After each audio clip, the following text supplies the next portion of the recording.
Okay, good evening everyone. So today we're gonna start from where we had left day before yesterday. Now, two houses of the parliament. Okay, यानी कि parliament के संसद के दो सदन. So पहली बात आती है कि संसद के दो सदन कब बने. So it was government of India act 1919 when bicameral bicameralism मतलब क्या होता है, जब दो हाउस होते हैं, ठीक है ना. जैसे हमारे पास दो हाउसेस है, एक है लोकसभा दूसरा है राज्यसभा. सो उसको क्या बोलेंगे, बाइकैमरलिज्म. जिन जिन डेमोक्रेसीज में दो सदन होते हैं, ठीक है ना, उनको हम क्या बोलते हैं, बाइकैमरलिज्म. सो 1919 का जो गवर्नमेंट ऑफ इंडिया एक्ट था, इसने इंट्रोड्यूस क्या किया था, बाइकैमरलिज्म. और इसी एक्ट ने 1919 के एक्ट ने किसको इंट्रोड्यूस किया था, डायरकी को. डायरकी यानी कि सेंट्रल सेंटर और प्रोविंस. यानी कि अगर आज के संदर्भ में समझ आए तो state, central government and state government, इन दो हिस्सों में बांट दिया गया था. Okay, now so we know that there are two houses in our parliament. One is upper house and one is lower house.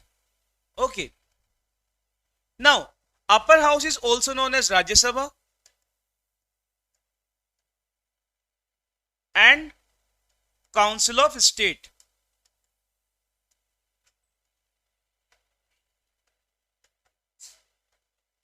Lower house is known as Lok Sabha and House of People. Why it is known as House of People? क्योंकि यहां पर जो चुन के भेजेगा कौन भेजते हैं, लोग भेजते हैं, एमपी सेलेक्ट किया जाता है. Okay, now let's come to the chapter. Since parliament plays a central role in modern democracies, most large countries divide the role and the powers of parliament in two parts. They are called the chambers of the houses. So आपसे पूछा जाता है कि chamber of houses किसको बोलते हैं, chamber of houses. Houses यहां पे बात की जा रही है लोकसभा एंड राज्यसभा की. Okay, now one house is usually directly elected by the people. एक हाउस कौन directly elected by the people and exercise the real power on behalf of the people. यहां पे कौन से हाउस की बात हो रही है, लोकसभा की. क्योंकि लोकसभा में कितने लोग होते हैं, सी वैसे तो 545 होते हैं, ठीक है ना, 545 होते हैं, लेकिन 545 में से 543 जो होते हैं इनको इलेक्ट किया जाता है, ठीक है ना. अलग अलग कॉन्स्टिट्यूएंसीज इनको क्या किया जाएगा, लोग वोट देंगे, ठीक है. और जो दो होते हैं वो एंग्लो इंडियंस होते हैं जिनको नॉमिनेट किया जाता है.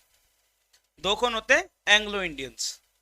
एंग्लो मतलब होता है इंग्लिश और इंडिया मतलब भारत का, जिनका यार रिलेशन इंग्लैंड और इंडिया दोनों से रहा हो, ऐसे लोगों को किसमें चुना जाएगा, दो लोगों के तौर पे चुना जाएगा, किसमें, नॉमिनेशन के तौर पे. Okay, now the second house यानी कि Rajya Sabha, usually elected indirectly and perform some special functions. ठीक, इसके स्पेशल फंक्शन हम पढ़ेंगे जिसमें आर्टिकल 312 आता है, आर्टिकल 249 आता है, ठीक है ना. ऑर्डिनरी बिल के संदर्भ में कुछ चीजें आती है, ये डेडलॉक करवा सकता है. ओके, सो ये सब इसमें आएगा. Now the most common work of for the second house is to look after the interest of various states, regions and federal units. Okay, now let's see. In our country, parliament consists of two houses. The two houses are known as the council of state, okay, and the house of the people. यानी council of state किसके लिए use किया जाता है, राज्यसभा के लिए, और house of the people किसके लिए यूज किया जाएगा, लोकसभा के लिए. मैंने आपको बता दिया ना कि इनके दो दो तीन तीन नाम है. जैसे अपर हाउस किसके लिए, राज्यसभा के लिए, काउंसिल ऑफ स्टेट किसके लिए, राज्यसभा के लिए, और लोअर हाउस किसके लिए, लोकसभा के लिए, और हाउस ऑफ पीपल किसके लिए, लोकसभा के लिए. ओके, ये पूरा का पूरा जो सिस्टम है ना, ये हमारा वेस्ट मिनिस्टर कहां से लिया गया है, ब्रिटेन से. ओके, कहां से लिया गया है, वेस्टमिंस्टर यूके के ऊपर बेस्ड है. हेंस काफी बार हमारे जो पार्लियामेंट उसको वेस्ट मिनिस्टर भी बोल दिया जाता है. वाई, क्योंकि वहां पर इंग्लैंड के अंदर भी यही सेम सेटअप होता है कि दो हाउसेस होंगे, एक हाउस ऑफ पीपल होगा, एक काउंसिल ऑफ स्टेट्स होगा. Okay, now the president of India is a part of parliament. Okay, आपसे एमसीक्यू से पूछा जा सकता है कि is president part of parliament और नॉट. तो मैंने आपको उस पहली क्लास में बताया था कि पार्लियामेंट तीन लोगों से मिलकर बनता है, president, Lok Sabha and Rajya Sabha. That is why all laws made in the house come into force only after they receive the assent of the president. See, किसी भी विधेयक, किसी भी बिल को, ठीक है, कानून बना. बिल क्या होता है? ऐसे नहीं कि भाई उसमें पैसे लिखे हुए. बिल मतलब कि मान लो कोई मिनिस्टर है, वो कोई कानून लाना चाहता है, तो सबसे पहले एक बिल प्रेजेंट करेगा, उसके ऊपर भी डिस्कशन होगा, और डिस्कशन के बाद में दोनों सदनों में डिस्कशन होता है, ठीक है ना. और डिस्कशन होने के बाद में वो जाता है किसके पास? राष्ट्रपति के पास. और जब तक राष्ट्रपति उस पे अपने हस्ताक्षर ना कर दे, तब तक वो क्या नहीं बन सकता? एक्ट नहीं बन सकता, वो कानून नहीं बन सकता. ठीक है. You have read about the Indian Parliament in earlier classes from the chapter 3. You know how Lok Sabha elections take place. Let us recall some key differences between the composition of two houses of the Parliament. Answer the following for the Lok Sabha and Rajya Sabha. What is the total number of members? So लोक सभा में होते कितने? 552 होते हैं total तो, लेकिन present में कितने? 545, जिसमें से 543 क्या है? इलेक्टेड, और दो कौन है? दो क्या है? नॉमिनेटेड. दो क्या है? नॉमिनेटेड. राज्यसभा की कितनी है? राज्यसभा की 250, जिसमें से 12 क्या होते हैं? नॉमिनेटेड. ओके. और रेस्ट क्या होंगे आपके? वो स्टेट से चुने जाएंगे, इनडायरेक्टली चुने जाते हैं. Okay.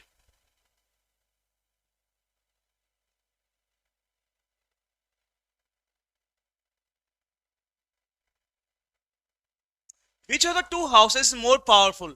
It might appear that the Rajya Sabha is more powerful, for sometimes it is known as upper chamber and the Lok Sabha is lower chamber. ठीक है ना. तो राज्यसभा क्या बोलता है? upper chamber, and Lok Sabha को lower chamber.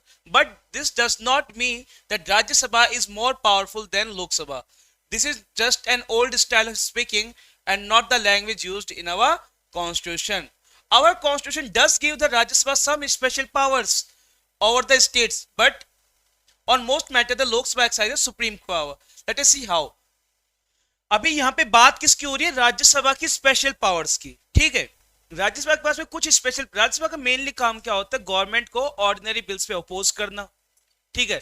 दूसरा क्या करना कि जो भी काम हो, जो स्टेट्स की प्रॉब्लम होती है, वहां पे काउंसिल पे स्टेट बोला जा रहा है, यानी कि वो राज्यों को रिप्रेजेंट कर रहे हैं.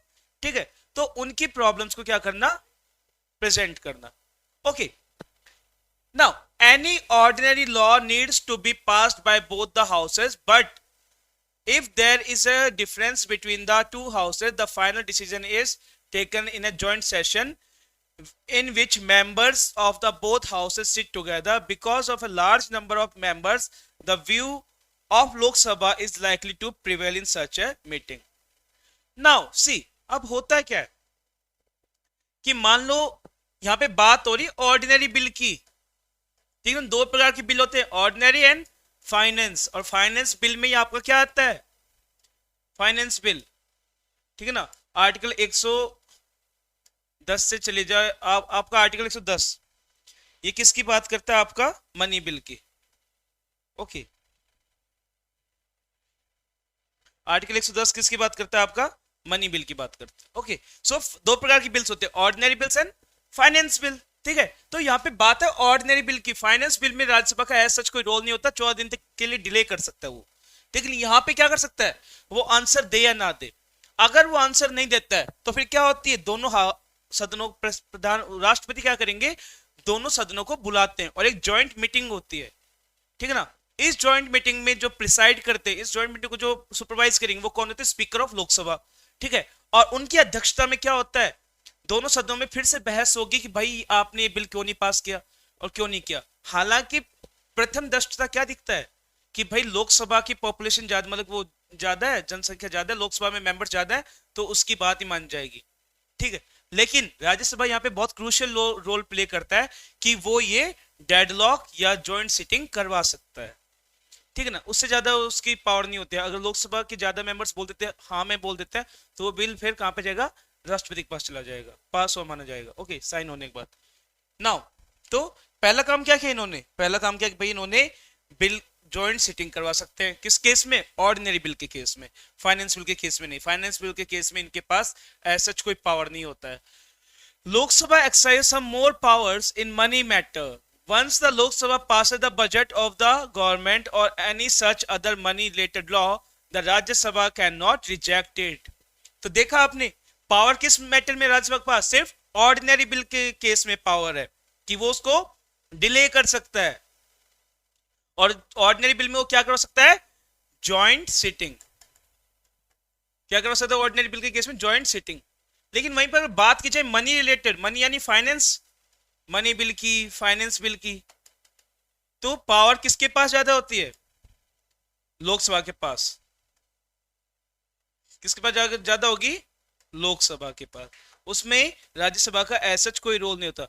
हालांकि अभी हम पढ़ेंगे आर्टिकल 312 के बारे में, जिसमें अगर कोई भी एक नई ऑल इंडिया सर्विस का गठन करना हो, जैसे कि आईएएस है, आईपीएस है, आईएफएस है, आईईएस है, आईआरएस है, ये ऑल इंडिया सर्विसेज है जो कि स्टेट्स के अंदर काम करती हैं। अगर इसका कोई गठन करना हो तो राज्यसभा पहल कर सकता है। आर्टिकल 249 है, वो क्या बोलता है? That if the parliament, if the Rajya Sabha feels that the central government should make law on that particular state subject, अगर राज्यसभा को लगता है कि केंद्र सरकार को उस पर्टिकुलर स्टेट लिस्ट के टॉपिक पे, सब्जेक्ट पे कानून बनाना चाहिए, तो वो पहल कर सकता है, वो बोल सकता है।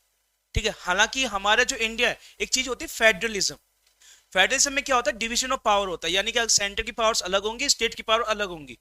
जो मेन जो कंट्री जिसके लिए हम बोल सकते हैं कि फेडरल कंट्री है, वो अमेरिका है, क्योंकि वहां पे 50 क्या है? स्टेट्स हैं। तो वहां पे स्टेट्स की पावर अलग होती है और अमेरिका से होल कंट्री पावर अलग होती है। ठीक है। सेंटर स्टेट के मामलों में दखलंदाजी नहीं कर सकता। लेकिन इंडिया में, अब अमेरिका में क्या है? अमेरिका में राज्यों ने मिलकर किसको जन्म दिया है? स्टेट कंट्री को जन्म दिया है। ठीक है। 13 कॉलोनीज थी, 13 की 13 कॉलोनीज साथ में आई, और उसके बाद में उन्होंने अपने आप को किससे फ्री करवाया? ब्रिटिशर से फ्री करवाया, और उन्होंने एक देश बनाया अमेरिका। लेकिन भारत में उल्टा है, यहाँ पे यूनियन ने किसको जन्म दिया? बहुत से स्टेट्स को जन्म दिया है। और अगर यूनियन उनके ऊपर कंट्रोल नहीं करेगा, ठीक है, अगर यूनियन उनके ऊपर कंट्रोल नहीं रखता है, तो क्या हो जाएंगे? वो स्टेट्स अलग होने की डिमांड करेंगे, जैसे कि खालिस्तान है। ठीक है। सो ऐसा ना हो, इसीलिए इंडिया में क्वासी फेडरलिज्म को फॉलो किया जाता है, ना कि पूरी फेडरलिज्म को फॉलो किया जाता है।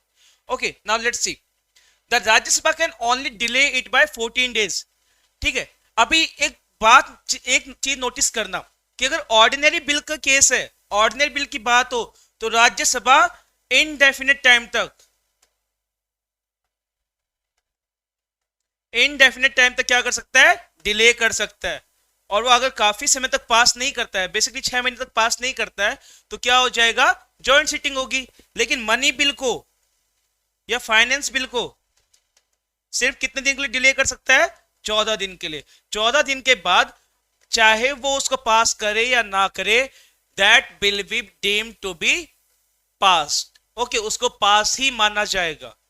14 दिन में अगर राज्यसभा मनी बिल के केस में या फाइनेंस बिल के केस में कोई निर्णय नहीं लेता है, तो उस बिल को क्या माना जाएगा? पास माना जाएगा। Okay, now most importantly, the Lok Sabha controls the council of minister. Okay, only a person who enjoys support of the majority of the members of Lok Sabha is appointed the prime minister. ठीक है। लोकसभा में कौन होते हैं? Council of ministers होते हैं। ठीक है। और इन काउंसिल ऑफ मिनिस्टर्स में प्रधानमंत्री कौन बनेगा? ठीक है। प्रधानमंत्री वो इंसान बनेगा या तो जो उस पार्टी में सबसे ज्यादा फेवरेट पर्सन हो, या फिर जो जिसको ज्यादातर लोग क्या करें? सपोर्ट कर रहे हैं कि भाई इसी को इंसान क्या बनना चाहिए? प्रधानमंत्री बनना चाहिए। If the majority of Lok Sabha members से they have no confidence in the council ministers, all ministers including the prime minister have to quit. Now there is an article 75, अनुच्छेद 75, it talks about collective responsibility. ये किसकी बात करता है? Collective responsibility की। यानी कि मेजोरिटी के लिए कितने लोग चाहिए? 273। इनमें से कुछ लोग क्या बनाएंगे? कैबिनेट। इनमें से कुछ लोग क्या बनाएंगे? कैबिनेट, काउंसिल ऑफ मिनिस्टर बनाएंगे। ठीक है, काउंसिल ऑफ मिनिस्टर बनाएंगे। ठीक है। और इन काउंसिल ऑफ मिनिस्टर्स में से, काउंसिल मिनिस्टर बड़ा होता है, ठीक है, काउंसिल मिनिस्टर में से जो मेन लोग होंगे वो किस में बैठते हैं? कैबिनेट में बैठते हैं। Okay, in council of minister में से अगर कोई एक भी गलती करता है और उसके खिलाफ अगर नो कॉन्फिडेंस मोशन पास हो जाता है तो इन 273 के 273 को क्या करना पड़ेगा, रिजाइन करना पड़ेगा। अगर उनके खिलाफ अविश्वास प्रस्ताव निकलता है और पास हो जाता है तो इन सभी को क्या करना पड़ता है, रिजाइन करना पड़ता है। और इसका मतलब अगर इस सरकार गिर जाएगी और सरकार गिरने का मतलब लोकसभा क्या हो जाएगा, डिसॉल्व हो जाएगा और दोबारा से फिर क्या होंगे, इलेक्शंस होते हैं। ठीक है,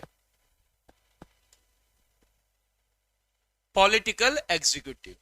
नाउ मैंने आपको बताया था एग्जीक्यूटिव मतलब क्या होता है कि मान लो मैंने बोल दिया भाई कल से ये काम होना है। अब जैसे मैं वीडियो शूट कर रहा हूं, ठीक है, तो मैंने वीडियो शूट किया, लेकिन इसको जब तक डाला ना जाए, इसको पूरा काम करके एग्जीक्यूट ना किया जाए, कुछ मायने रखेगा, नहीं मायने रखेगा। तो इसमें सभी का कोऑपरेशन चाहिए ना। तो मैं लेजिस्लेचर के तौर पे मैंने भाई बना दिया, लेकिन अब इस बनाए हुए को जनता तक पहुंचाना और वहां पे इंप्लीमेंट करवाना किसका काम होगा, एडिटर्स का काम होगा। ठीक है, तो एडिटर कौन हो गया, एग्जीक्यूटिव हो गया। ठीक है, और मैं क्या हो गया, लेजिस्लेचर हो गया। ठीक है ना। अब हम किसकी बात करेंगे, पॉलिटिकल एग्जीक्यूटिव की। Now do you remember the story of office memorandum with which we started the chapter? We find out that the person who signed the document did not take this decision. He was only executing the policy decision taken by someone else. हमने उसे पढ़ा था कि एक जो officer होते हैं कहाँ के, department of personal and training वाले, जो कि एक ब्यूरोक्रेट होता है, सिविल सर्वेंट होता है, वो उस पर साइन करते हैं। तो वो ऑफिस मेमोरेंडम किसी और ने बनाया, और वो ऑफिस मेमोरेंडम किसकी बात की जा रही थी, वो बात की जा रही थी ओबीसी के लिए जो 27% की डिमांड की गई थी बीपी मंडल कमीशन द्वारा। ओके, लेकिन उस पर साइन किसने किया था, एक ऑफिसर ने किया था। तो वो ऑफिसर तो बस एग्जीक्यूट करा था उसको जो बोला गया था।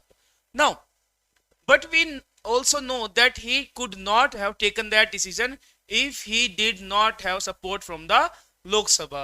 In that sense, he was only executing the wishes of the parliament. Thus, at different levels of any government, we find functionaries who take day-to-day decisions but do not exercise supreme power on behalf of the people. All these functionaries are collectively called as executive. They are called executive because they are in charge of the execution of the policies of the government. Thus, we talk about the government, we usually mean the executive. Now see, यहाँ पे क्या लिखा हुआ है, thus at different levels of government we find functionaries who take day-to-day decision but do not exercise supreme power on behalf of the people. अब supreme power on behalf of the people कौन exercise कर रहा है, MPs। ठीक है, लेकिन ये सारा काम कौन कर रहा है, उनको बनाना, उनको एग्जीक्यूट करना, ये सब कौन कर रहा है, ये काम कर रहा है एग्जीक्यूटिव। ठीक है, तो आमतौर पे हम बोलते हैं सरकार ने ये किया, सरकार ने वो किया। सरकार मतलब होता है एग्जीक्यूटिव। जब भी हम सरकार की बात कर रहे हैं, हम किसकी बात कर रहे हैं, एग्जीक्यूटिव की, क्योंकि सब कुछ उन लोगों को देख रेख में ही हो रहा है। ठीक है, किसी मिनिस्टर ने जिसको हमने चुना, लोगों ने जिसको चुना, उसने वो चीज बनाई और उस चीज को कोई दूसरा इंसान क्या करता है, एग्जीक्यूट करता है। तो सबकी मिली भगत होती है। ओके, नाउ हमारे पास दो प्रकार के एग्जीक्यूटिव होते हैं, political and permanent. Political executive simple words में किसको बोलेंगे हम, उन लोगों को जिनको हम चुनते हैं, एमपीज को।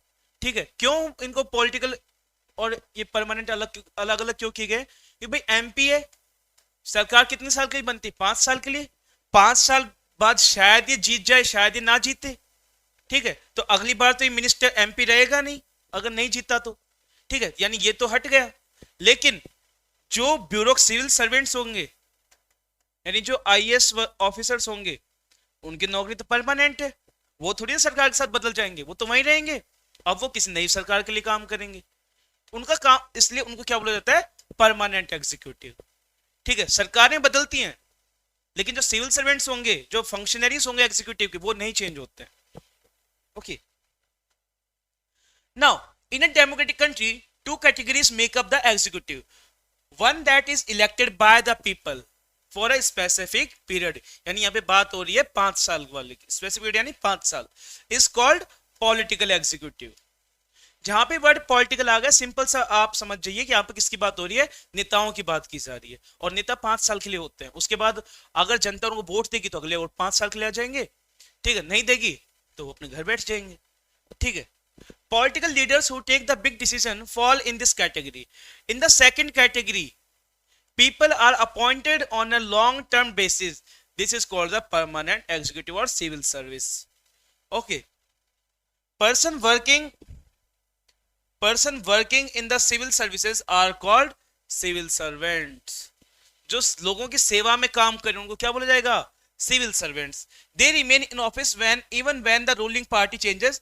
These officers work under political executive and assist them in carrying out day to day administration. Now आप सभी लोगों को पता होगा हमारे देश के नेता कितने समझदार होते हैं. क्या बोलते, क्या बोलेंगे, क्या करते हुए क्या करेंगे. कोई गो कोरोना गो बोल करके बोल रहा है कि कोरोना भाग जाएगा, लेकिन हमारे पार्लियामेंट में पढ़े लिखे लोग भी बैठे हैं जिनको सिविल सर्वेंट्स बोलेंगे. ठीक है, ये लोग होते हैं real person who work behind any thing, जो कि काम करते हैं. आपके पास जो पॉलिसीज आ रही हैं आपको कैसे वो फायदा देगी, आपको कैसे क्या क्या उससे बेनिफिट्स होंगे और कैसे हम लोगों तक उसको पहुंचाएंगे, ये सारा काम कौन करता है? सिविल सर्वेंट्स करते हैं, ना कि नेता लोग करते हैं. ओके, उनका काम होता है कि जो सिविल सर्वेंट ने बता दिया वो सब जनता के सामने एक फेस होगा, एक चेहरा होगा प्रेजेंट करने के लिए. Can you recall the role of political and non political?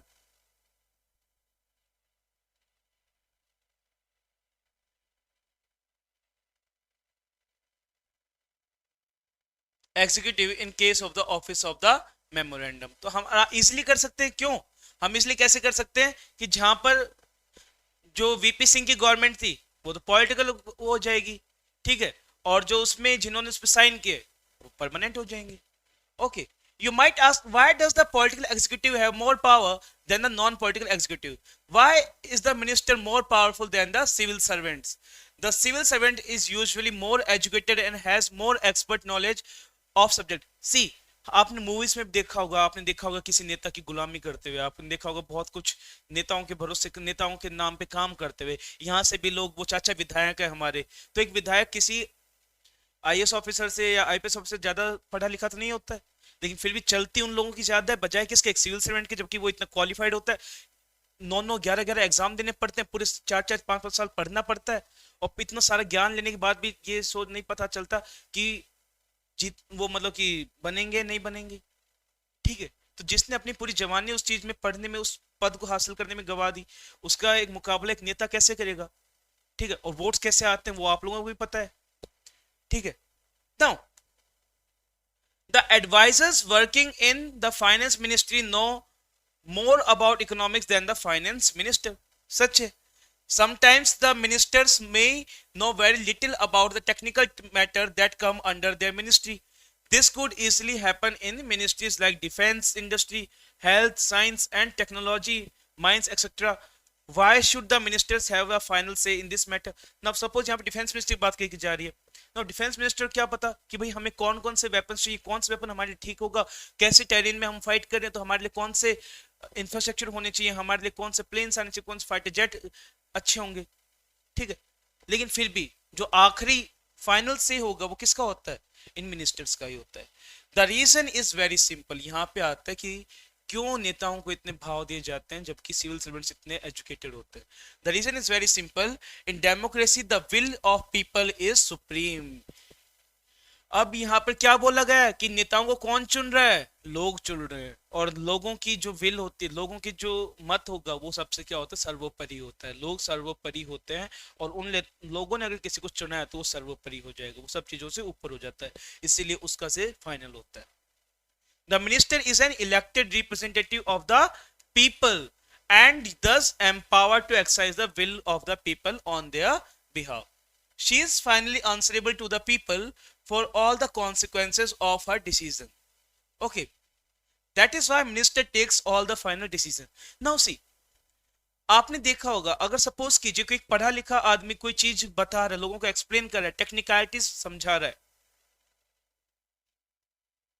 ठीक है, नाउ एग्जांपल के तौर पे दैट यू कोई डॉक्टर है, काफी पढ़ा लिखा डॉक्टर है, ठीक है, बड़ा डॉक्टर है, वो आपको एक्सप्लेन करे दैट आपका हार्ट में आपके ये प्रॉब्लम हो गई, आपके लेफ्ट ऑरिकल में ये प्रॉब्लम हो गया, वहां पे ये वाली मसल, ये वाली वेन या ये वाली आर्टरी ये प्रॉब्लम कर रही है, लोगों को समझ में नहीं आएगा. ठीक है, उनको तो अगर सिंपल भाषा में समझा दी जाए कोई भी चीज जैसे कोई बुखार का पेशेंट है, उसको टेक्निकलिटी समझाने लगे किस इस वजह से बुखार है, उसको नहीं समझ में आएगा, उसको सिंपल बोलते भाई तेरे बुखार है, तो वो समझ में आता है। ठीक है, एंड इस सिंपल भाषा में कौन समझा सकता है लोगों को? नेता समझा सकते हैं, क्योंकि उनको वोट मांगने आते हैं। उनको तो जब वो वोट मांग जाते हैं तो लोगों से बिल्कुल घुल मिलकर बात करते हैं और लोग उन पर ज्यादा विश्वास करते हैं। इसीलिए लोगों को एक फेस दिखता है, लोगों के सामने एक फेस रहता है कि वो उस नेता का फेस रहेगा जो कि उनको ये बात बता सकता है। इसलिए लोग किस पे ज्यादा विश्वास करते हैं? नेताओं पे ज्यादा विश्वास करते हैं। Okay, now the minister is not and is not expected to be an expert in the matters of her ministry.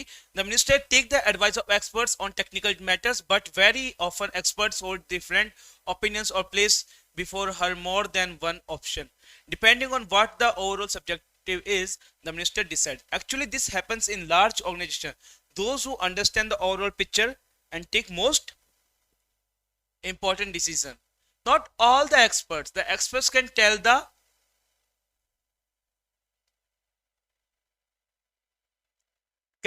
route, but someone with larger view decides the destination. In democracies, elected ministers perform this role. Prime Minister and the Council of Ministers. Prime Minister is the important political institution of the country, in the country. Okay. Yet there is no direct election to the post of Prime Minister. कोई सीधा प्रधानमंत्री नहीं बन सकता है। आप MLA बनोगे, MP बनोगे, ठीक है, उसके बाद में आप पार्लियामेंट में जाओगे, वहां पे अगर आपकी छवि अच्छी होगी तो आप प्रधानमंत्री बन जाओगे। ठीक है, the president appoints the prime minister. अब प्राइम मिनिस्टर कौन अपॉइंट करता है? President. But the president can not appoint anyone she likes. The president appoints the leader of the majority party और the coalition party that commands a majority in the Lok Sabha. ना majority इन लोकसभा मतलब उसके पास कितनी सीटें हैं? 273, 273 सीटें जिसके पास होंगी वो क्या बन जाएगा? वो क्या बनाएगा? पार्टी बनाएगा, वो गवर्नमेंट बनाएगा। और उस गवर्नमेंट में चाहे वो कोalition गवर्नमेंट, यानी कि बहुत सारी पार्टीज मिलकर के क्या आ रही हैं? एक साथ आ रही है, इसको हम क्या बोलेंगे? कोalition गवर्नमेंट। जैसे आज के टाइम पे एनडीए है और इंडिया है। इंडिया जो अभी अभी हाल ही में यूपीए से इंडिया हुई है। ओके, सो ऐसी गवर्नमेंट्स क्या बनाती हैं? ऐसी सरकारें क्या करेंगी? उस बंदे को जो या तो लीडर है उसको क्या बनाएंगे? अपना प्रधानमंत्री बनाएंगे। ठीक है, now in case no single party or alliance gets majority, the president appoints the most likely person to secure a majority. Now suppose कीजिए 273 सीट चाहिए हमें, ओके, और कोई ऐसी दोनों ही गवर्नमेंट्स, दोनों ही सरकारें क्या नहीं कर पाई हैं? मेजॉरिटी नहीं ले पाई, यानी कोई भी ऐसी पार्टी नहीं बनी जिसकी मिलकर 273 सीटें हों। ठीक है, तो ऐसे टाइम पे क्या होगा? ऐसे टाइम पे जो प्रेसिडेंट होता है वो क्या कर सकता है? मान लो एक तो है पार्टी ए, एक है पार्टी ए और एक है आपकी पार्टी बी। अब इन दोनों में से किसी के पास 273 सीटें नहीं है, यानी दोनों के पास क्या नहीं है? मेजोरिटी नहीं है। ठीक है, दोनों के पास क्या नहीं है? मेजोरिटी। ओके, तो अब प्रेसिडेंट, ठीक है, प्रेसिडेंट उस बंदे को, मान लो प्रेसिडेंट क्या करेगा? ए को चुन लिया प्रेसिडेंट ने कि भाई ए, आज से तू क्या बनेगा? प्राइम मिनिस्टर है, लेकिन तुझे अपनी क्या पूरी वो करनी होगी? मेजोरिटी शो करनी होगी। ठीक है, तुझे अपनी क्या करनी होगी? मेजोरिटी शो करनी होगी।